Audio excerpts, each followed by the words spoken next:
In just a few years, a lot of people are going to face an uncomfortable truth.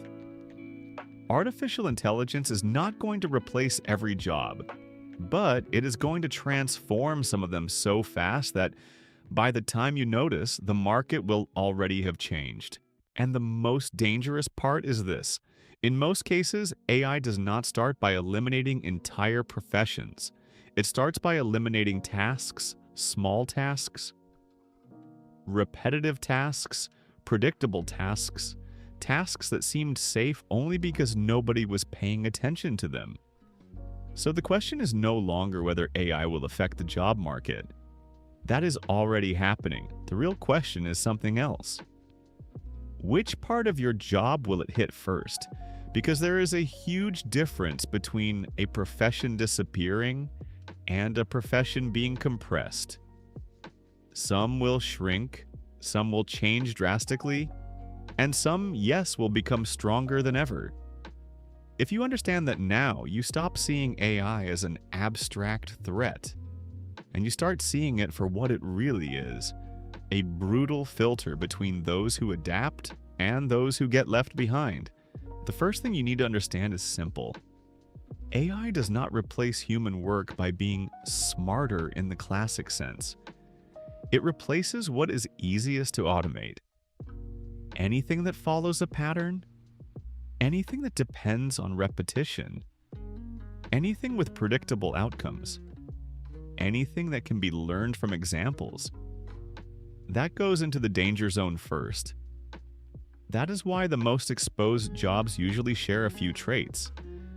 They involve repetitive tasks, they have little variation, they require a lot of output at scale, and they depend on decisions that follow clear rules.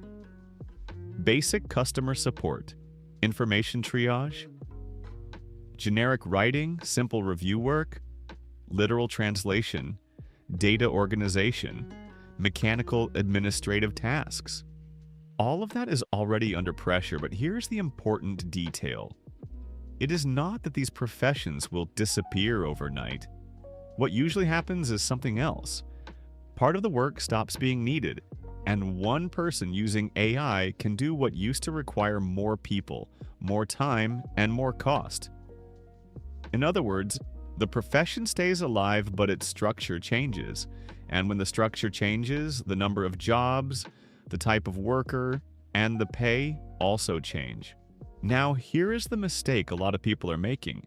They think only simple jobs are at risk. That is a dangerous misunderstanding. AI also puts pressure on skilled fields, especially when the professional only does the basics. Because in that case, the competition is no longer just another human. The competition is a tool that produces in seconds what used to take hours. That is why so many people will realize too late that the problem was not the profession itself. The problem was the part of the job they were doing. If your role is only to repeat, organize, and deliver something standardized, AI becomes a natural replacement. But if your role requires judgment, context, responsibility, and human connection, the story changes. And that brings us to the other side of the conversation. Which jobs stay strong even as AI keeps advancing? The answer is not jobs that require a degree. A degree helps, but it does not guarantee anything. What really protects you are skills that AI still cannot copy with consistency. The first one is real empathy. Anything that involves listening, trust, human care, emotional reading, and presence is still very hard to fully automate. Healthcare, psychology, high-level education, leadership negotiation, and people management all fit here. In these fields, AI can support you, but it cannot replace the bond. The second skill is contextual judgment. AI recognizes patterns. It does not live the problem. It does not feel the weight of the consequences. It can suggest paths, but it still depends on someone to interpret the real situation, understand the nuances, and make the final call. That matters a lot in law, strategy, business, medicine, and security. The third is strategic creativity, and I am not just talking about having ideas. AI can produce plenty of ideas.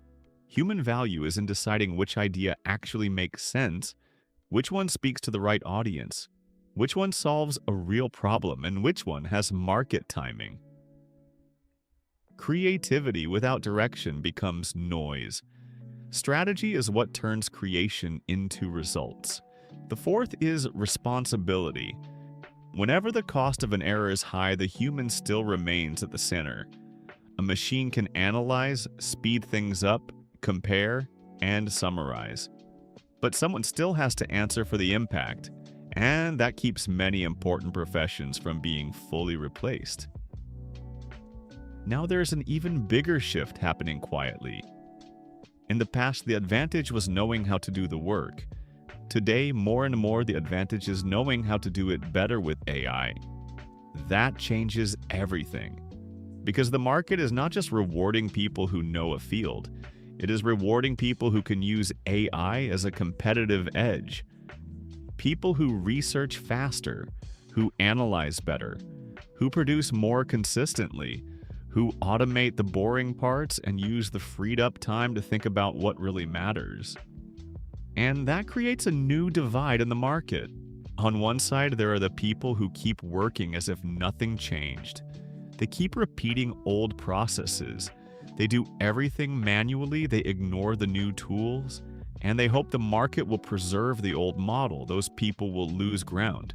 On the other side, there are the people who use AI only as a shortcut. They generate text, images, summaries, and spreadsheets, but they do not build judgment, vision, or depth. They gain speed, but not necessarily value. And there is a third group. That is the group that will dominate the future. These are the people who use AI to multiply intelligence, not to replace thinking. They understand that the tool speeds things up, but it does not decide for them. They use AI to free up time, reduce mechanical work, and put their energy into what still remains human. Thinking, connecting, leading, negotiating, creating context, and solving complex problems. The big shift is this. AI is not just replacing jobs, it is redefining what matters in human work. What used to be enough is now the bare minimum. What used to be a differentiator is now an expectation. And what once seemed protected is being broken into smaller, more automatable, more vulnerable pieces. So how do you protect yourself? First, stop being just an executor. Start becoming the strategist of your own work. Understand where the real value of your role is. Second, learn how to use AI in a practical way. Not as a curiosity, as a tool. Third, develop skills that machines still do not deliver well. Communication, leadership, decision-making, purpose-driven creativity, business vision. Fourth, get out of the "I have always done it this way" mindset. The market will punish that mentality. In the end, AI is not going to eliminate every job, but it will eliminate a lot of complacency. It will punish empty tasks. It will reward adaptation. It will widen the gap between those who use technology to grow and those who wait for the world to go back to normal. And maybe that is the biggest truth of all. The work that survives is not the most repetitive. It is the most human, the most adaptable, and the most valuable. If this video made you think about your own professional future, then you understood the message. And if you want to keep going in this direction, the next step is to discover which skills will matter more than a degree in the age of AI.